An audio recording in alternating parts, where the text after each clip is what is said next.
les raisons que vous savez, il était question de retracer l'histoire de la musique d'Ornans. Ce qui m'amena à faire des recherches. Et en me plongeant dans les archives, je fus amené à me poser la question suivante. Et si la musique d'Ornans était à l'origine de l'invention du saxophone?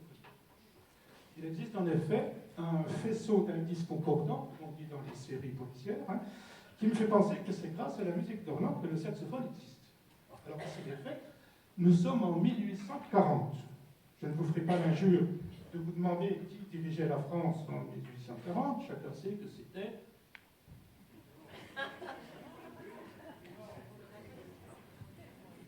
Louis-Philippe. Merci, l'instituteur.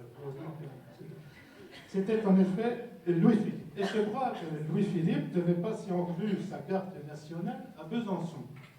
Et la musique d'Ornans était invitée à participer à cette manifestation. Seulement, ce jour-là, nos musiciens ne se montrèrent pas à la hauteur de leur réputation et livrèrent une bien piètre prestation, à tel point que le fils du roi, le duc de Nemours, est venu trouver le chef et lui a tenu ces paroles historiques, tout ça est vrai: arrêtez, vous cassez les oreilles, papa.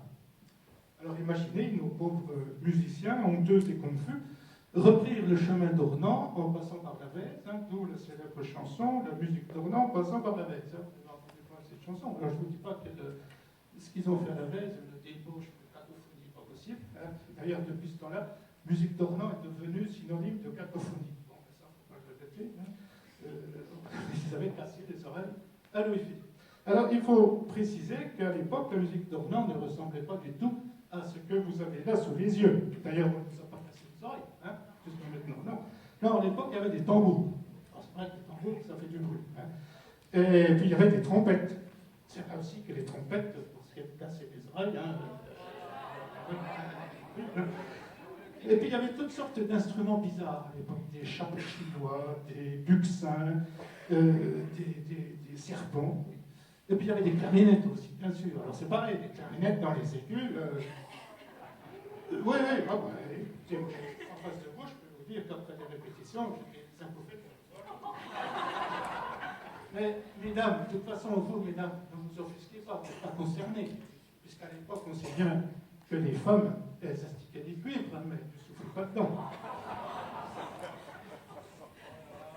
Nous sommes donc en 1840. C'est une époque où Stendhal avait écrit que la France était le pays le moins musical au monde. Et Louis-Philippe voulait changer ça. Louis-Philippe voulait faire de la France une nation musicienne. Alors quand il a entendu la prestation calamiteuse de la musique d'Ornans, il dit c'est pas possible, il faut faire quelque chose. Alors c'est alors qu'il a chargé son ministre de la guerre, le maréchal Soult, de réorganiser toutes ces musiques, parce que le maréchal Soult, ministre de la guerre, chapeautait toutes les musiques militaires. Musiques militaires sur le modèle desquelles se développaient les musiques civiles à l'époque. Donc il lui a demandé de réorganiser ces musiques en leur apportant un peu de douceur. Il fallait donc un nouvel instrument. Un instrument avec un timbre plus doux, plus tendre, plus chaud, plus velouté, plus sensuel. Et quelques années plus tard, le saxophone est né. Donc d'où ma question: est-ce que la musique d'Ornans est à l'origine de l'invention du saxophone? Les dates concordent. 1840, précisément cette année-là, donc la musique d'Ornans a fait cette malheureuse prestation, et où Louis-Philippe a pris la décision qu'il fallait de nouveaux instruments. 1842, les premiers essais du saxophone ont lieu, et 1845, Adolphe Sax dépose les brevets de son invention. Le mot invention est important, car ces instruments-là n'ont pas été inventés.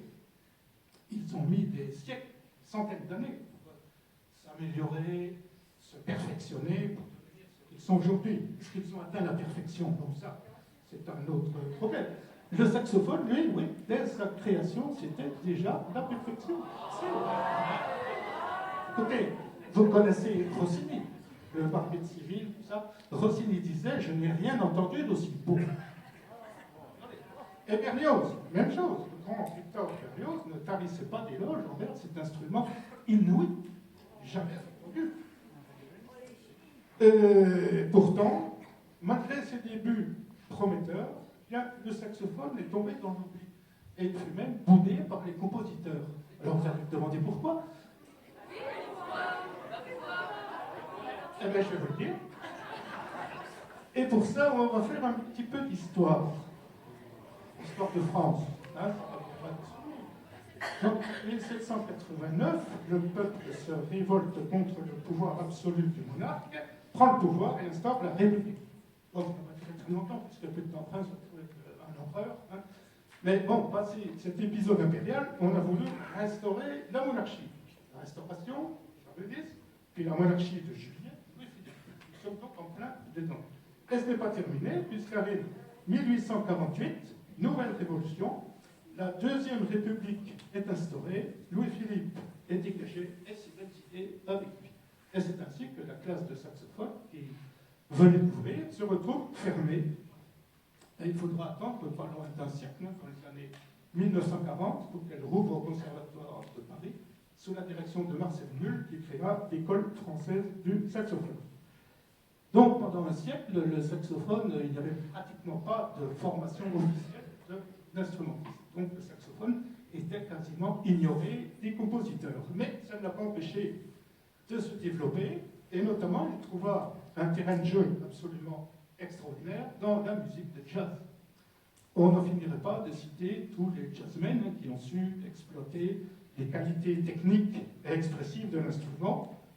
Charlie Parker, bien sûr, Sidney Bechet, Johnny Hodges, Coleman Hawkins, John Cochrane et Gilles Michaud-Bonnet, que nous avons la chance d'avoir avec nous ce soir et qui va nous faire nous illustrer mon propos en nous offrant un petit air de jazz. Gilles, quand tu veux.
Gilles, nouveau professeur de saxophone à l'EMIPOS, c'est de apprendre l'instrument.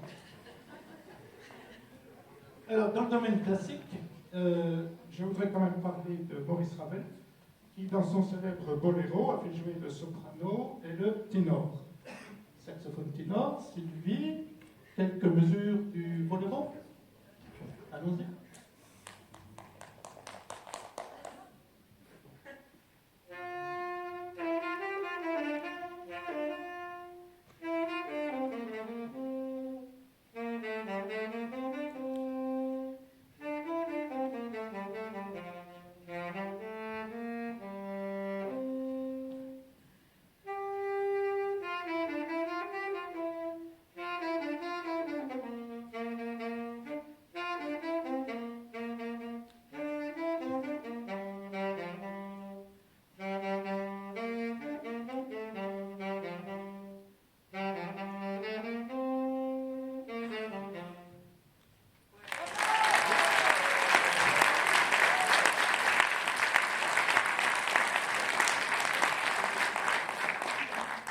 Et puis enfin, pour terminer, toujours avec Maurice Ravel, quand il a orchestré les tableaux d'une exposition de Moussorgsky, il a confié le thème du vieux château au saxophone alto. Saxophone alto, Constance, le vieux château.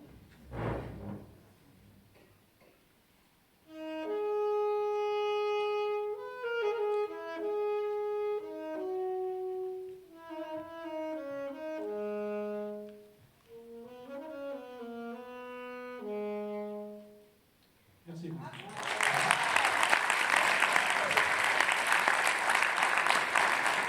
Bon,